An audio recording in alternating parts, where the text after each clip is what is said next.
Welcome to People, Power, and Politics. Hard talk, riveting interviews, community updates, in-depth analysis.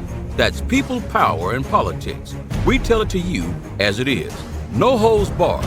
You are the people, you have the power. We bring you the politics. To listen to our show, be a guest, or to advertise, visit www.pppradio.nyc. That's www.pppradio.nyc. A very warm welcome to everyone. We are joined by a very special guest, Darnell Sealy-McCrorey, who is the public advocate and member for Families for Safe Streets. Thank you so much for being here with us today. Thank you for allowing me. Thank you for having me. You're very welcome. So, Mr. McCrorey, if you could just tell us a little bit about Families for Safe Streets and how you got involved. Sure. So, Families for Safe Streets is an organization that has been established for quite some time now. And the way that I've became acquainted with the organization is from the loss of my oldest daughter, Darnell McCrorey, who was killed from traffic violence. The organization definitely zooms in on how to prevent traffic violence and how to save lives, within the inner communities in New York City and worldwide, period. I'm here with my colleague, Alexis, and she actually was on the site of my daughter's vigil the day that my daughter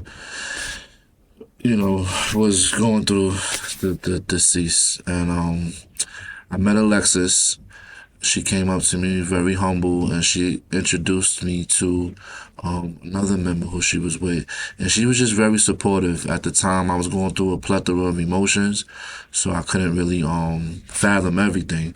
But as we began to communicate and build our relationship behind the scenes, it became more clear to me what the organization's mission statement is about. And their mission statement is just basically to save lives and to help families connect who have witnessed traffic violence or who has lost a loved one due to traffic violence. Okay, and do you mind just, sharing a little bit about your daughter? You have a photo of her in the studio, and she's so pretty. Sure. Just tell us a little bit about her. Sure. So, my daughter, Nayel London McCrorey, was a very intelligent, bright young lady. Fortunately, she had just made it. She graduated to high school, so she was a freshman. And she was struck by a SUV. A super speedy driver hit her in the intersection of Manhattan Avenue between West 109th and West 110th Street. Nayel was basically loved by many. She bridged gaps, and she also mended a lot of hearts. I didn't realize how many hearts she mended until her funeral services. There was a plethora of people there. But she was well known for her dancing. She loved to choreograph. She was self-taught, and she just had this smile and this soul that would just it would give you joy if you had a chance to have a conversation with her at her age. So unfortunately, her life was cut short due to the speedy driver. She was hit by an SUV, and she passed away from traumatic brain injury due to the speed of the impact. She was in PICU for 7 days before she was pronounced deceased.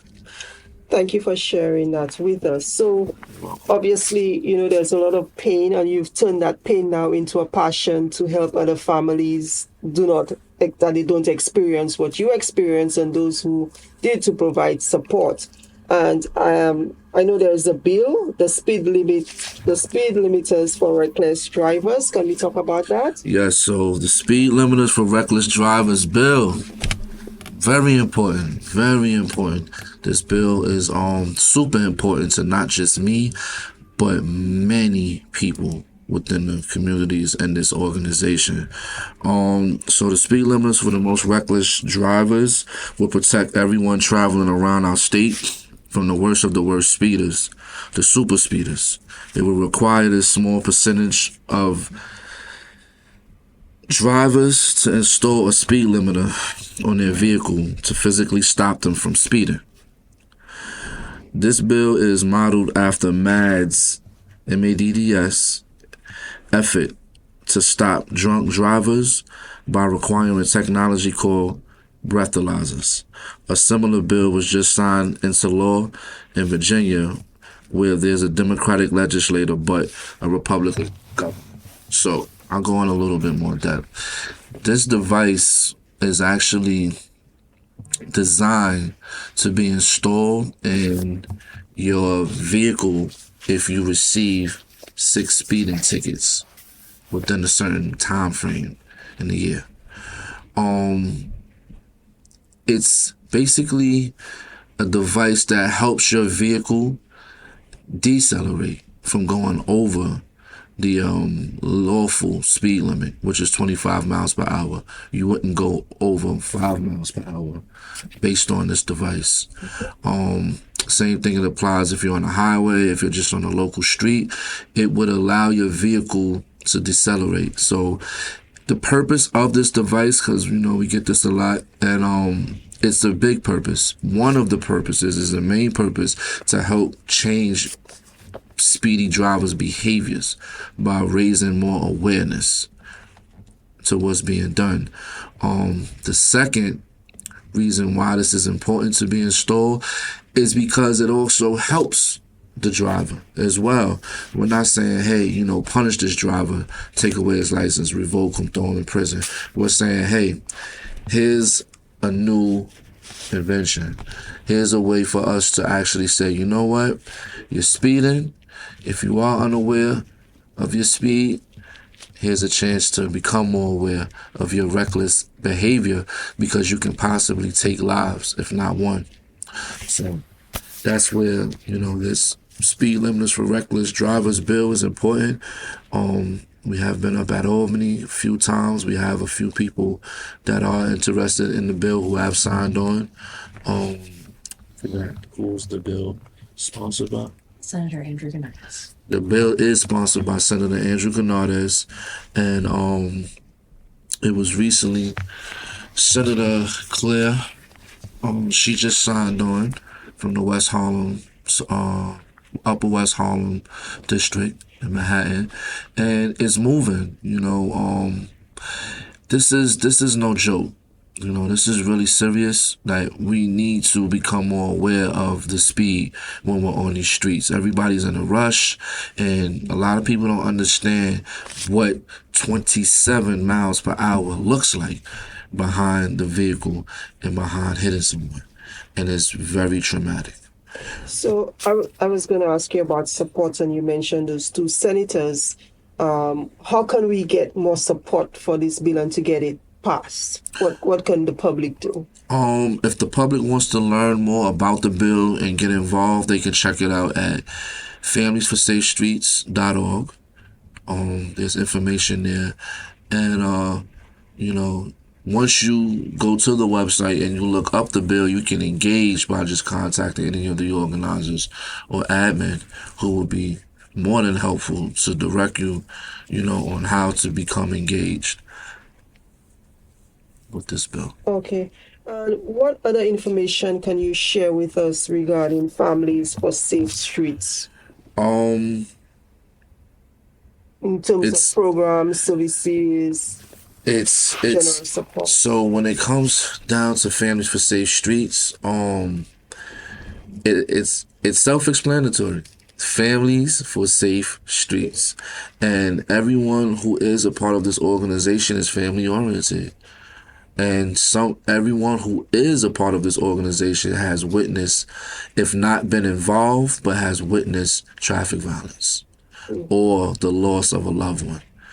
And I feel that's where we all connect, through pain and through resilience, and just persevering through life's adversities, because that's what we have. No choice. This organization to me is very special, because I didn't really understand it in the beginning, how resourceful it can be. Not even just, anytime that I'm depressed or I'm just going through these emotions, I can get on my phone and I can contact any of these organizers. I can speak to them. They're going to answer. If I don't speak to them, we're texting, we're emailing. So there's real moral support behind this organization. It's not just for show. These people, shout out to Transportation Alternatives. Shout out to Transportation Alternatives, because this here, I'm really starting to see the importance of this organization. The more and the more I come out and speak and I'm interviewed, and I'm grateful to be a member of the organization, because it actually gives me the leverage to connect with other families who are suffering. When they see my t-shirt or they see the button or they may see the hat, they ask about the merch, and then that opens the door for me to tell my story. And I connected with a lady just the other day who lost a 1-year-old daughter, to traffic violence. And she started crying. I says, I knew it. And I says, well, I introduced her to the organization. If you never need any help, assistance, feel free to contact. And that's what Families FSS is for and what it's about. It's really just connecting and just being that supportive, resourceful, campaign and organization to help you get through. Because when you lose someone, I'm not gonna lie, I'm angry every day. I wake up angry every day. But with an organization like Families for Safe Streets, I now have the option to channel. I can channel that anger with something positive, or I could continue to stay on that angry path. And no one wants to be on an angry path, because we don't know what that angry path may lead to. Exactly. But what I did realize is, with therapy, with this organization and help, I have learned how to turn my pain into, power. And the power behind it is actually utilizing the pain and utilizing resources to help me actually, what do you say when you need to as a healthy coping mechanism. That's what I wanted to say. To cope with the pain and the loss of my daughter. So what is your message to drivers? Slow down. Stop speeding. Slow down. No parent should ever have to bury their child. That's just something I strongly believe in. And I would have never thought in a million years that I would be burying my child at such a young age. I honestly feel that with this device, if this device had been installed, let's say hypothetically speaking, this bill was already passed and it's effective, maybe my daughter's life would have been saved. You know what I mean? Because maybe this driver was unaware of him being a speedy driver at the moment and could have slowed down and prevented, death. Okay, so Mr. McCrorey, just share with us again how persons can get in touch with your organization. FamiliesForSafeStreets.org. All right. So thank you so much for being here and sharing your story, your words of inspiration and encouragement, and we look forward to speaking with you again. Thank you for having me. I appreciate so very it. welcome.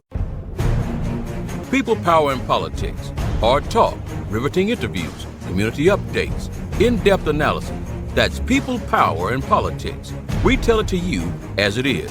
No holds barred. You are the people. You have the power. We bring you the politics. To listen to our show, be a guest, or to advertise, visit www.pppradio.nyc. That's www.pppradio.nyc.